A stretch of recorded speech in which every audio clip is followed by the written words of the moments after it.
بالنسبة للموضوع الرأي حول الفيديو المفبرك بنسبة 200% للأخت المغنية والأستاذة المحترمة جدا جدا الأستاذة إيمان الشريف، برد بقول معروف الجبل ما بحز ريح يا بنية، واللي في قلب عز ما بعوسه في النار نية.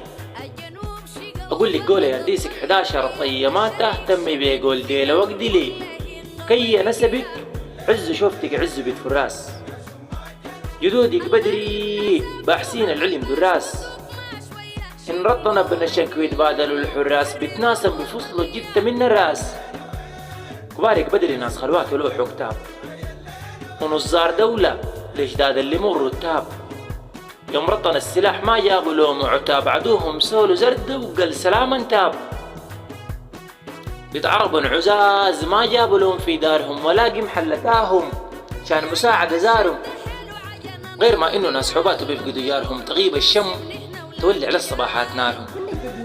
كل سوداني اسمع ماني جاي يحترضك ولا جايك اشاكلك في حدودك وارضك، زي ما اخوها عارفك وده قبايل برضك خدتها يا اخي بين قوسين ومكتوب عرضك. سمعنا وقالوا لا بتلزمنا لا بتفيدنا لا بتغنينا لا بتسقينا لا بتزيدنا، غير ما انه اللي زمان الجهل بتعيدنا بنخسر احترامنا وسمعة اللي بتريدنا. ابردوا حبة ما تنساقوا خلف الشينا ايمان بيت وشرف البيت وايمان لينا، دام اخوانها اجمعوا عشان نحلل ليها نحن اخوانها وهي بتتقوى ايضا بينا. كلامي اللي قلت واضح وصله مو مدسوس، كلام للعام واضح ويعتبر محسوس. ايمان ليها ناس وليها زول مخصوص عريق سلما معطر وما بتهبش السوس.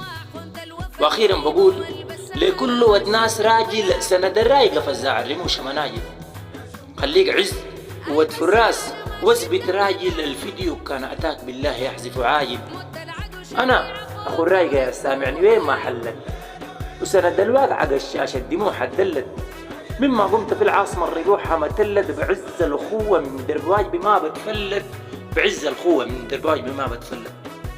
مع خالص تحياتي واحترامي نزار العطا عبد الله الكباشي. كل الجديد والحصري على قناة يوسف محمد الكباشي. الدنيا سحت المال مصيبة تعب وعيبة وسجب.